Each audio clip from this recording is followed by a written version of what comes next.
Hello friends, welcome to सीखो CA student. मेरा नाम है आशीष विजय। आज हम बात करते हैं जो लोगों की रिज़ल्ट नेगेटिव आया है, जो लोग तो निराश मत होइए आप।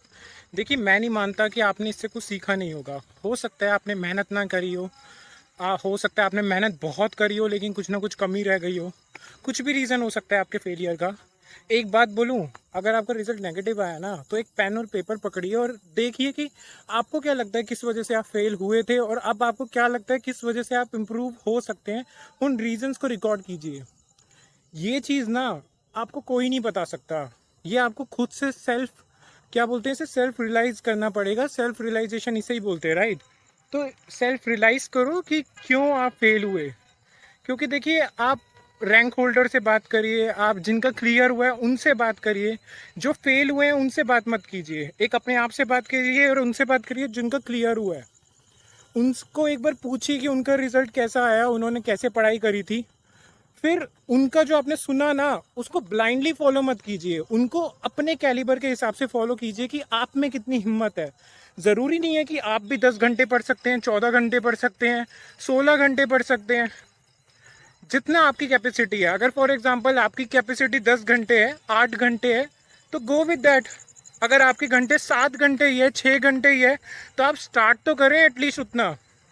ये तो नहीं होगा ना कि आप 6 घंटा पढ़ने बैठे, फिर आपको निराशा हो गई कि अरे मैं तो 14 घंटे बैठा ही नहीं, 12 घंटे बैठा ही नहीं। फिर आपने सोचा कि इससे अच्छा कल से स्टार्ट करेंगे। तो इससे क्या होता है, निराशा होती है और जो आपने पढ़ा होता है वो भी अच्छे से याद नहीं होता है। बेटर है आपकी जितनी कैपेसिटी आप उतने पे स्टार्ट करें और उसको धीरे धीरे बढ़ाएं। That is better.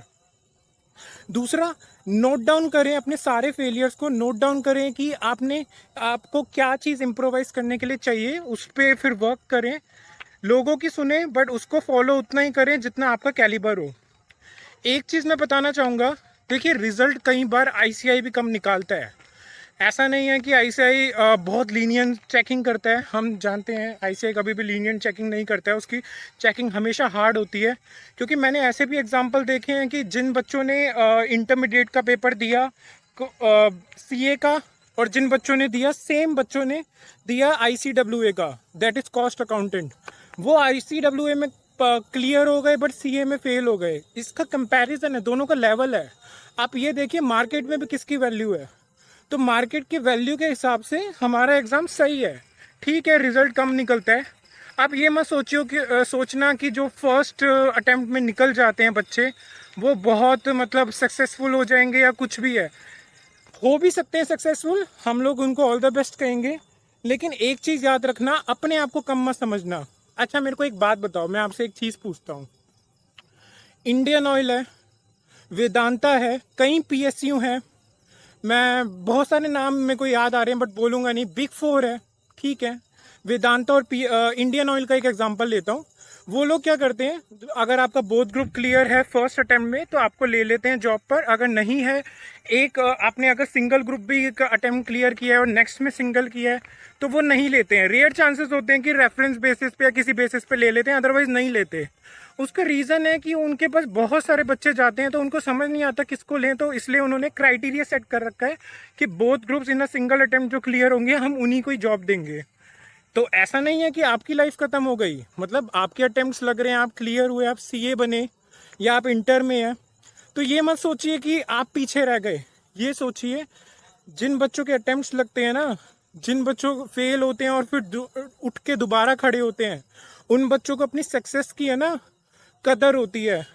ऐसा नहीं है कि जो फर्स्ट अटेम्प्ट में क्लियर करते हैं वो अदरवाइज मत लेना। ऐसा नहीं है कि उनकी कदर नहीं होती, उनको भी कदर होती है। बट वो एक बार जॉब में लग जाते हैं। राकेश झुंझुनूवाला, जहाँ तक मुझे याद है उनका भी फर्स्ट नहीं हुआ था। इवन मैं बात करता हूँ कुमार मंगलम की। कुमार मंगलम जो आदित्य बिरला ग्रुप के बेटे हैं, वो जब सीए बने थे उनके फादर एक्सपायर हो गए थे। आज उन्होंने अपने एम्पायर को कहाँ से कहाँ पहुँचा दिया। वो भी ऐसे ही सीए नहीं बन गए थे, उनको भी अटेम्प्ट्स लगे थे। तो ऐसा कुछ नहीं है कि आपके अटेम्प्ट्स, एक लाइन बोलूँगा, ये मैंने खुद ने बनाई है, कहीं पढ़ा नहीं है। जो फर्स्ट अटेम्प्ट में क्लियर हो जाते हैं ना, उनको बड़ी कंपनी अपने पास हायर कर लेती हैं। जो बार बार अटेम्प्ट्स लगाते हैं ना, उनको बड़ी कंपनियां इसलिए हायर नहीं करती हैं क्योंकि उनको पता है ये हमारे जैसी कंपनी खड़ी कर सकते हैं हमारे सामने, इसलिए वो पंगे नहीं लेते। तो बेस्ट ऑफ लक। और अच्छे से एनालाइज करिए और निराश मत होइए, जो होगा देखा जाएगा, you will able to do it. Okay, इसी के साथ बात को यहीं ख़त्म करते हैं और जय हिंद, स्टे कनेक्टेड और इसी तरह बस आगे बढ़ते रहिए। Best of luck.